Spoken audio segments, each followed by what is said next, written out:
Okay, I have very few slides, so before they find it, thank you for inviting me. It's a pleasure to be here and seeing so many of you. It's also a privilege to discuss issues with such a great speakers before me. And it's indeed not very easy to follow up, but I think that there were many interesting thoughts, and I would actually start with the reference to the human rights approach, which is becoming in this globalized, connected world a very crucial issue. And I refer to the SDGs agenda, the United Nations Sustainable Development Goals. And the main message behind the agenda is leaving no one behind. And I think it has to do with human rights issues, because we need to think not only about humanity. We are 7.5 billion people. It's a huge number. We have a number of issues. We have food issues. We have climate changes. We have migration. But we are still a humanity of individuals. We are not just a huge group doing a damage. That would be another question of mine. Hearing the issues we are dealing with, I thought it was too loud. Keeping in mind with dealing with the issues we've heard, I would actually raise a question: how do you feel now, being a human being? Because, you know, we're doing a lot of stuff which is not good for the planet, which is not good for the animals, the plants, but we are doing a lot of stuff which is not good for ourselves. So I think it's a good time for reflection. We are growing, we have less resources, and we need to share. And I think this is one of the most fundamental issues we have to bring up. We have environmental issues, we have human rights issues, we have economic development, but I think that the challenge we have to get through now is, first of all, social. We need to understand where we stand as people, as humanity, to be able to deal with the other challenges. Cannot find? That doesn't appear. Maybe if you can have a look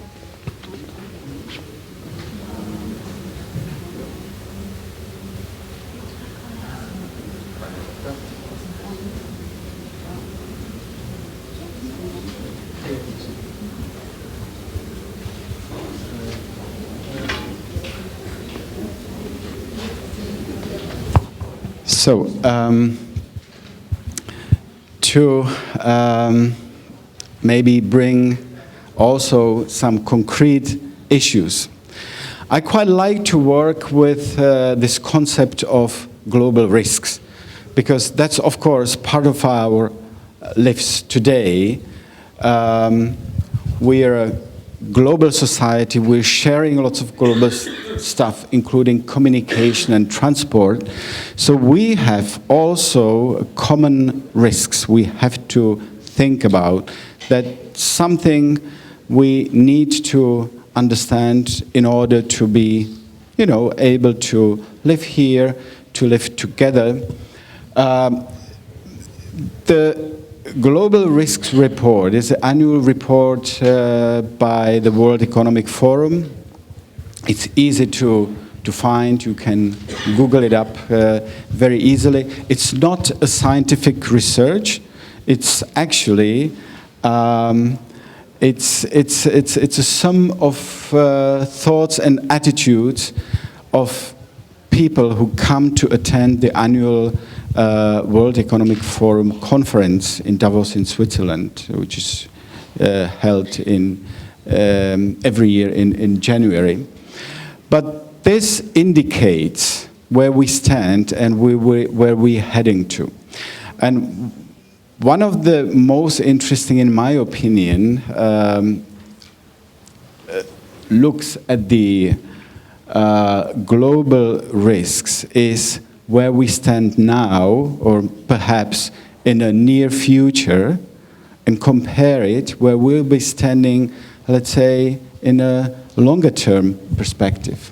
So if we look, what are the main issues we're dealing with at the moment? And we can say, yes, we all discuss, not only Europe, but particularly in Europe, we are discussing migration. Because that's one of the issues which came. It's now standing here. In fact, it's a global thing which has come to us, and we need to get to know it, to get to understand. So we can see, yes, migration has become a global issue.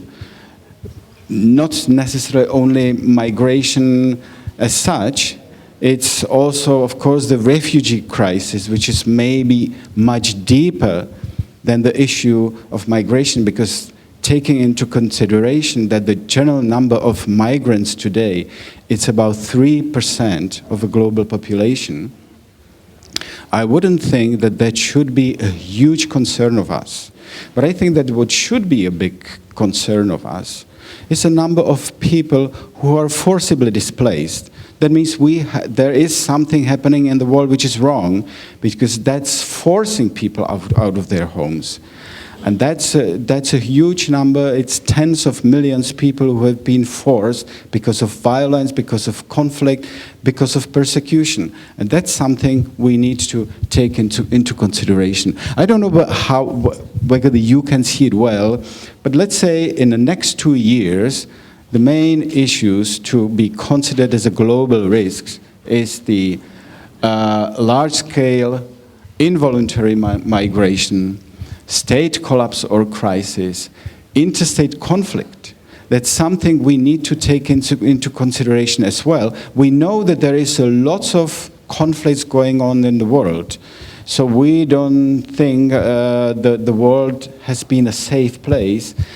But for last 20 years, there has not been a threat or risk of a large international conflict. That's something new, and we need to be very careful about that issue. That means international security.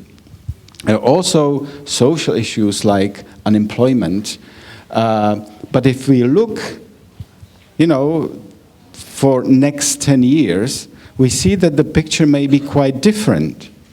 We see that the main risks in 10 years may be called, we don't know, we don't have the crystal ball. That's why I'm saying this is not a scientific research, but I think this is still worth considering. The main risk will be called simply water, food, climate change, extreme weather events which are related to climate change, and last and not least, social instability, which has to do with the growing inequalities in the world. So this is just my first thought about the global risk concept. Now, I would like to speak shortly, because we're not dealing in this panel about migration. But migration has become one of the global phenomenon we are facing, we are discussing, we want to know, we want to understand more. I simply want to state that migration is a part of the current world, and that's something we need to just accept. And of course, we need to find a way how to deal with migration. Are there ways to keep people not to be forced out of their homes? That means security, but that means also environmental issues. That means also human rights, because it's not only about violent conflicts, it's also about persecution. If people don't feel they have their rights, some of them will have to start looking for new place to live. So migration, I would say, is one of the phenomenons, and that's where I would like to get now has been an interesting issue, similar to food issues, for example, to learn and to understand the global issues. And I think that this is my main message here. In order to live in a globalized world, in order to make the planet livable, I think that the most fundamental thing we have to do is to embrace well, not necessarily directly global, but the size of the world. We no longer cannot stay or remain just the citizens of our community, of our country, of our region. We simply have to become people or citizens, whatever we call it, of the world. Simply because we are so many, simply because we are so connected, and simply because through what we do, we can do lots of harm. And I think we need to turn this the other way around. Are we going to destroy everything all around us? Or is there a chance to find a way just to live nice, easy, decent life? And I think this is in our minds of all of us, to find a way to have a decent life with education, with food, with health system, with research, innovation, universities, etc. So I think if we want to have a world like that, I think that we need to at least know and also understand that we have a plan. We have a plan which was adopted last year in the UN by all countries of the world. Whatever country you come from, your leaders, your countries have adopted this 15-year plan. From 2015 to 2030, 17 goals which are global, which are interconnected, which are very complex, but this is how we believe that the world may work, how it can stabilize, through having no people extremely poor, through having no hunger. Because if you think about this, how many paradoxical situations we live in, just imagine the target of zero hunger. That means we've heard 1/3 of all food produced in the world is being spoiled, unused. That means lots of energy, lots of money. At the same time, we have more than 800 people hungry. And I think that we can find much more paradoxical situations. My final thought would be, we have to find ways how to understand things, how to make things different. One of the crucial ways is education. It's not the only one, but it's a very important one, because if we want to have people thinking globally, we need to educate them. And of course, it's easier to educate small children than to change minds of people like myself, who is an old man.